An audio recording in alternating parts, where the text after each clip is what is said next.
Ini adalah dua buah timer analog dan digital.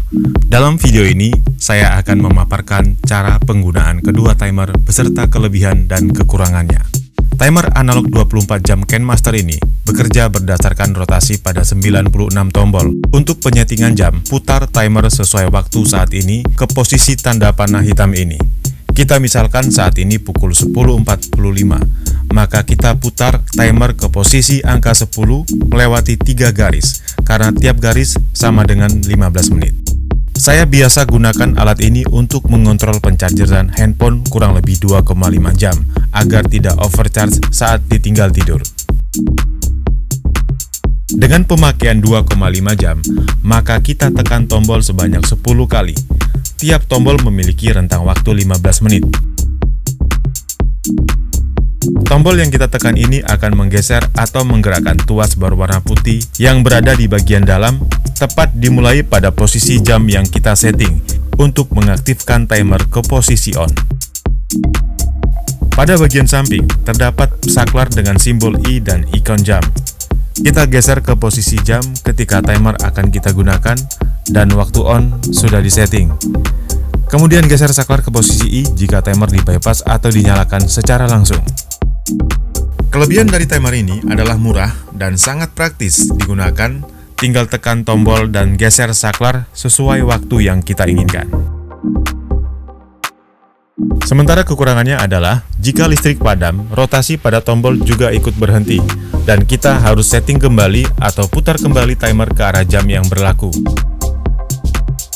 Dan waktu hidup atau mati pada timer tidak seakurat digital, dan hanya bisa tersetting dengan interval waktu 15 menit.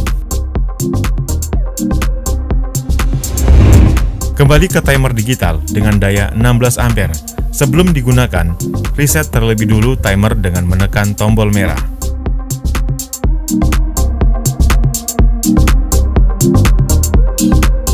Setelah timer terreset kembali ke 0, set terlebih dulu jam dan menit dengan menekan dan tahan tombol clock.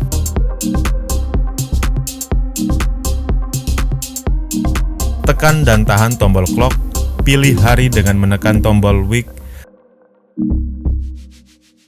Sebagai contoh, ini adalah hari Kamis, maka pilih Thursday.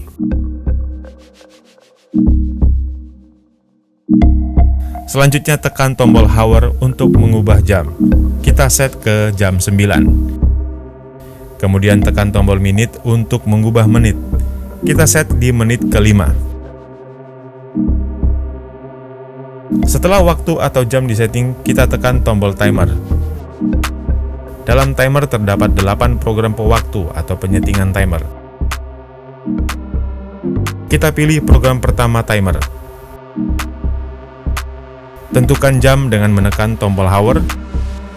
Kita set ke angka 9, kemudian tekan tombol minute untuk menentukan ke menit berapa timer akan menyala. Kita set ke angka 5. Dan satu yang paling penting, yang jangan dilupakan, tekan tombol week untuk menentukan hari.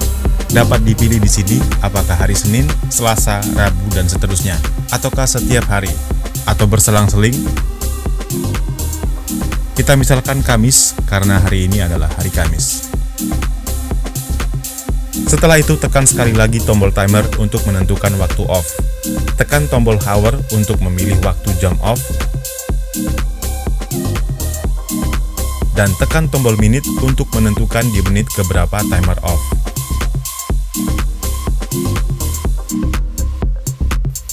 Dan akhiri dengan menekan tombol week untuk menentukan hari timer off. Setelah penyetingan timer ditentukan, kembalikan ke fungsi clock atau jam dengan menekan tombol clock. Kemudian pastikan timer terset pada posisi auto, agar timer dapat bekerja secara otomatis dengan menekan tombol on, auto off.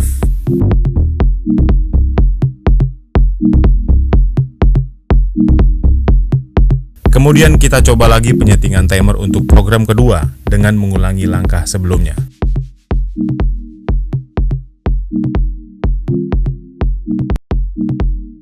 Jika kita ingin menghapus program timer, tekan tombol timer, kemudian tekan tombol reset atau recall, maka tiap program yang diset tadi akan terhapus. Kelebihan dari timer ini sangat mudah dioperasikan dan waktu yang diset lebih akurat. Sementara itu kekurangannya adalah, jika timer tidak tercolok pada soket listrik dalam waktu yang cukup lama, maka display penunjuk waktu akan mati sehingga kita tidak bisa gunakan untuk setting waktu. Untuk perbaikan dengan kerusakan tersebut, bisa Anda ikuti pada link video di atas, tips perbaikan timer digital. Oke, demikian review kelebihan dan kekurangan kedua timer analog dan digital. Kalau ada pertanyaan, tinggalkan pesan di kolom komentar. Kalau Anda suka dengan video ini, please di like dan subscribe. Dan sampai jumpa di video berikutnya.